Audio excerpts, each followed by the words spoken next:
For some reason, kids are drawn to gross out humor. Characters passing gas? Check. Slimy monsters? Check. Someone eating something strange? Yeah, you know it. So it's only natural for Disney to feature a collection of these gross scenes, and some scenes that probably weren't even meant to be gross in the first place. So, if you're a germaphobe, be on the lookout, because we are diving deep into Disney's world of grossness right about now.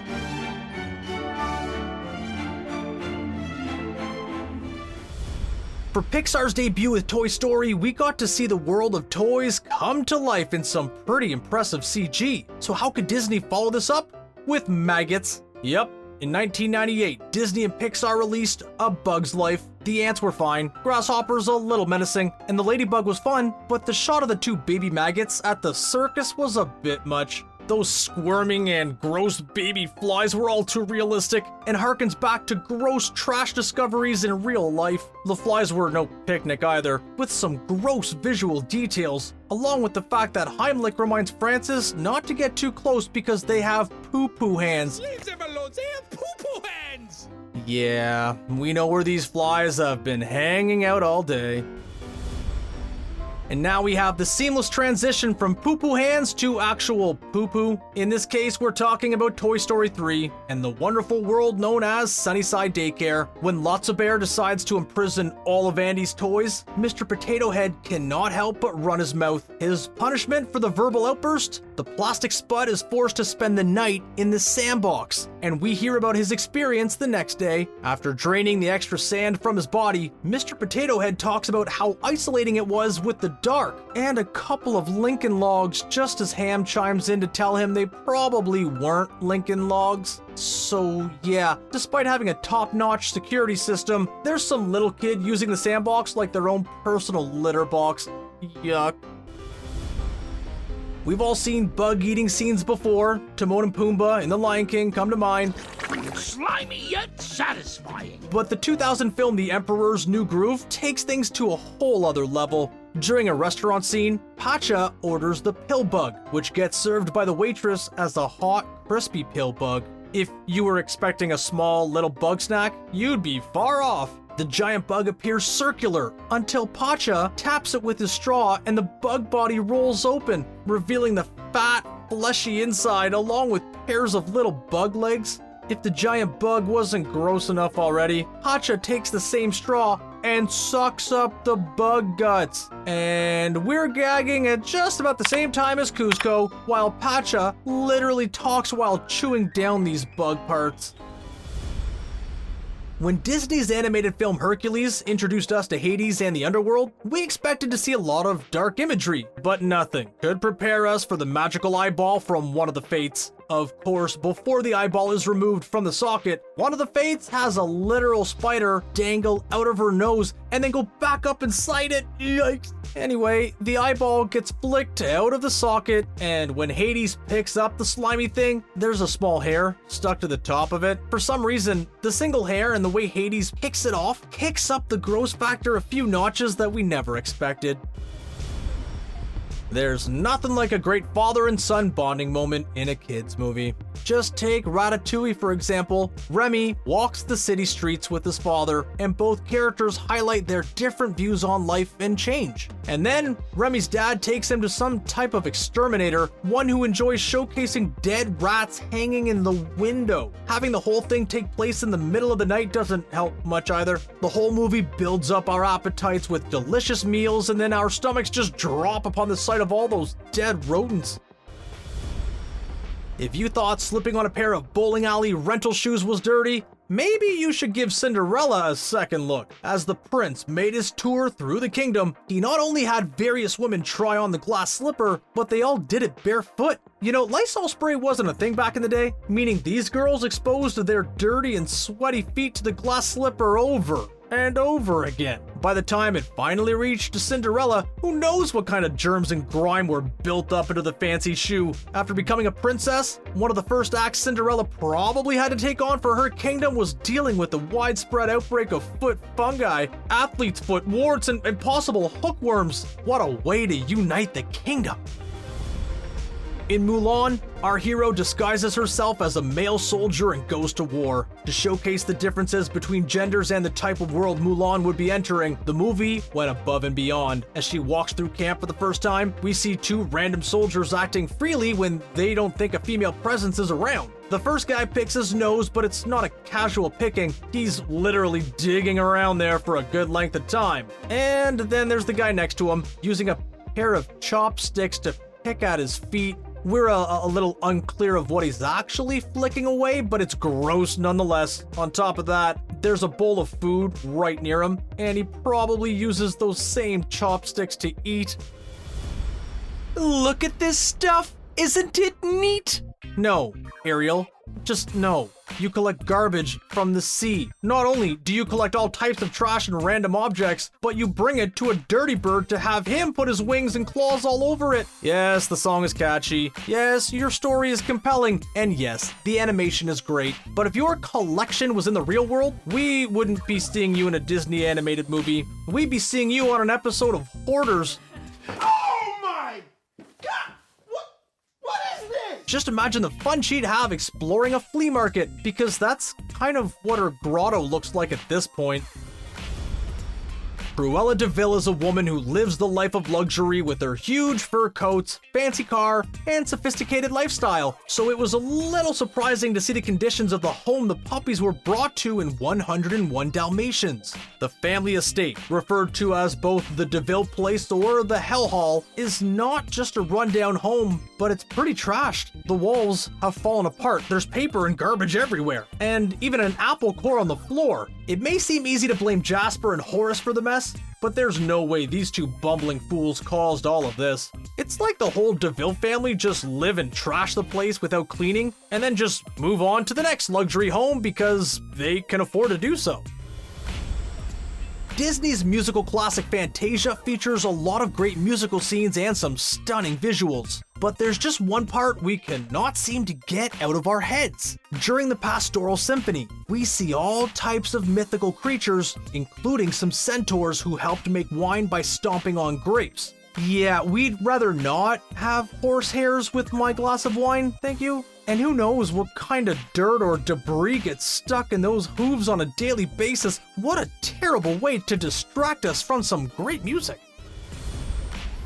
In Ratatouille, it was pretty easy to accept that a rat was cooking meals by manipulating the hair of an inexperienced chef. Sure, let's go along with that. Then, all of a sudden, Remy invites every rat he knows to come to the kitchen and help him cook. Yeah, sorry, but a quick rinse through the dishwasher isn't gonna rid these rats of dirt and disease. We all know about the phrase, too many cooks in the kitchen. Well, this time around, there were too many rats, and to make things worse, this wasn't a one-time thing. The whole ending to the film is how about these rats are still running their restaurant and kitchen. You know at least one of them has fell into a vat of soup and didn't tell anyone. Order up!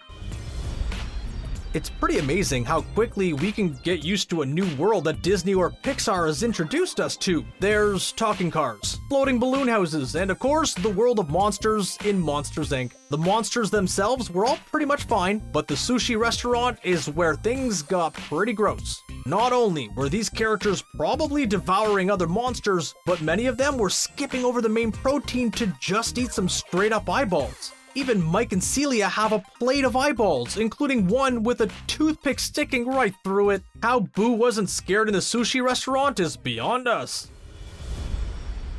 One of the most romantic scenes in Disney history will always be Lady and the Tramp. The doggy couple gets to enjoy a delicious plate of spaghetti and meatballs, along with some shared strains. Let's just hope the sauce wasn't too heavy on the garlic. Anyway, the scene definitely has its fill of romance, but we couldn't help but notice the big trash dumpster they had to eat near. So, instead of sniffing up the mixture of meats, cheese, and pasta, these two hounds have to deal with a whole dumpster of trash, a majority of which is probably old food. Dogs also have a greater sense of smell, making this back alley date one their nostrils are going to remember for a long time.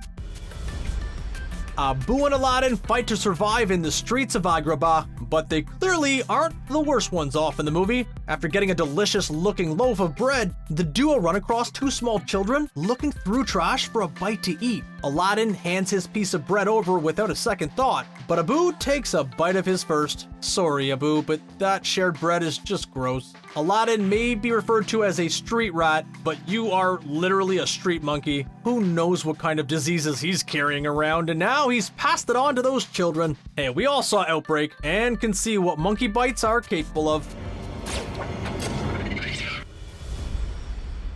Disney's first foray into animation included some memorable characters, Deadly Apple, and some great music and animation, and it all ended with a big kiss. Yes, the prince has finally got his girl. Snow White is alive. This movie's romance is everything. Wait, what? Snow White was just 14 years old?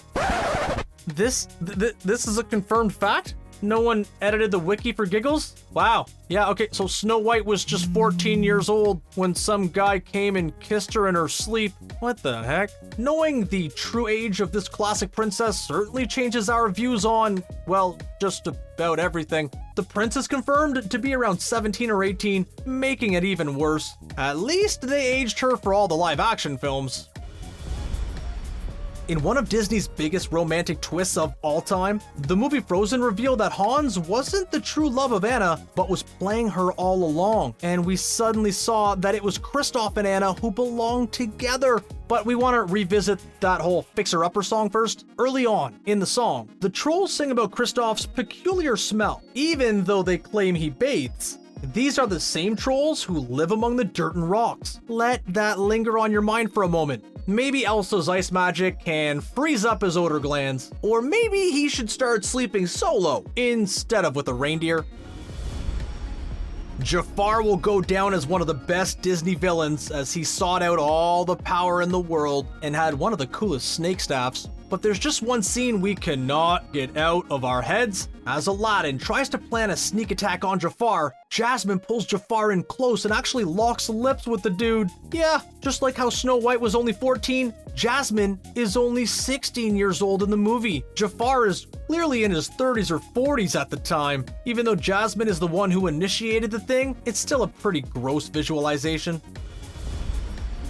One of the more memorable songs in the Beauty and the Beast animated movie is Gaston. The song features a lot of memorable lyrics, but it's the visuals that have us a little grossed out. Let's go through them all here. Gaston swallows multiple eggs, raw and whole. Good luck digesting all those shells, pal. They slosh drinks around, getting messy and sticky in the process. The guy has hunted and killed multiple animals, including a warthog head who looks just like Pumbaa. And don't forget about the bald eagle head hanging on the wall. Who kills a bald eagle?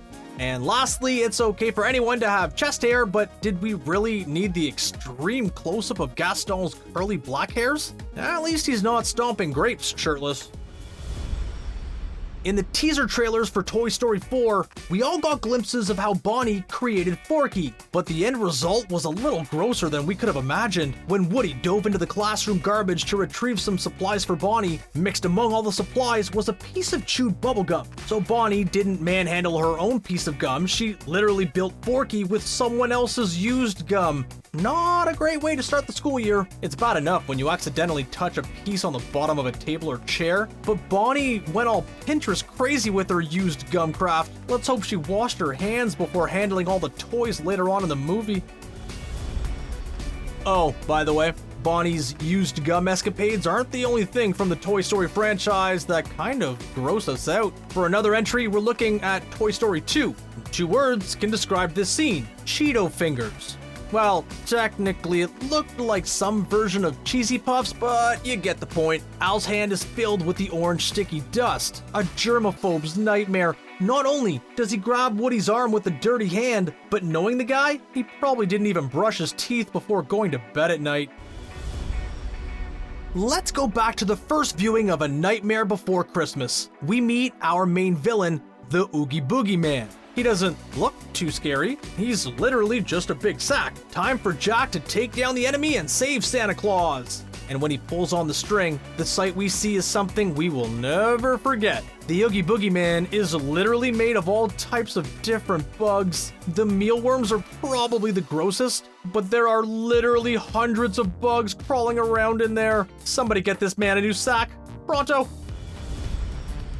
Without any true friends, Cinderella is forced to make nice with the rodents in her home, even going so far as sewing them up some clothes. All is well and good until Gus Gus runs into Lucifer. Then it's a true game of cat and mouse between the two, and one that leads to the set of teacups. Gus Gus hides inside and out of multiple teacups, ones that are being used to serve tea by Cinderella just moments later. No thanks to the mouse germ-filled teacups for now. Fur, diseases, and droppings are just a few of the things left behind. At least they're being used for the evil stepsisters and not Cinderella herself.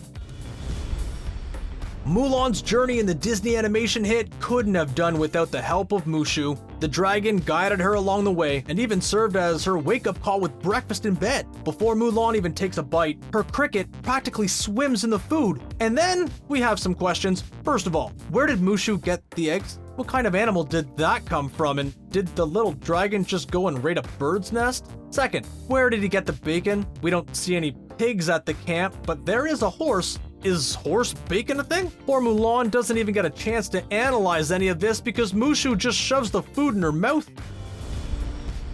WALL-E is a visual treat that still holds up to this day. The scene where WALL-E explores his small little home is filled with so many details, you may have missed one of the grossest aspects. Well, any germaphobe would have noticed this almost instantly. Just before WALL-E goes to bed, he opens up a Twinkie package, sets it out, and we see some type of cockroach dive inside and eat the cream. First of all, the whole Twinkies lasting for years thing is a myth, so that food would be old and moldy. Secondly, thinking about a bug in the center of our favorite snack cakes is just a gross thought to process, and seeing the bug climb in gives us too many bad visuals. For our last entry, we're going to leave the animated world behind for a live-action classic, Honey, I Shrunk the Kids. The visuals at the time were spectacular as the children explored their own backyard as tiny-sized children. As all the kids crave a snack, they happen to run into a giant cookie that was dropped in the yard. Without a second thought, they chowed down on the cream-filled cookies. Just imagine how many ants and other insects already had a taste of the treat, and who knows how their small-scale bodies could process sugar like that. We have to imagine that there were a lot of stomach issues following this, not to mention the human-filled cereal bowl near the end of the movie. Crunching on a tiny human would have been just nasty, but thankfully, it was avoided. Okay, hands up. Who's grossed out here? Which scene grossed you out the most? Anything that we missed? Well, just let us know in the comments. The more gross scenes, the better. Thanks for watching, and don't forget to subscribe to Screen Rant for more great Disney content.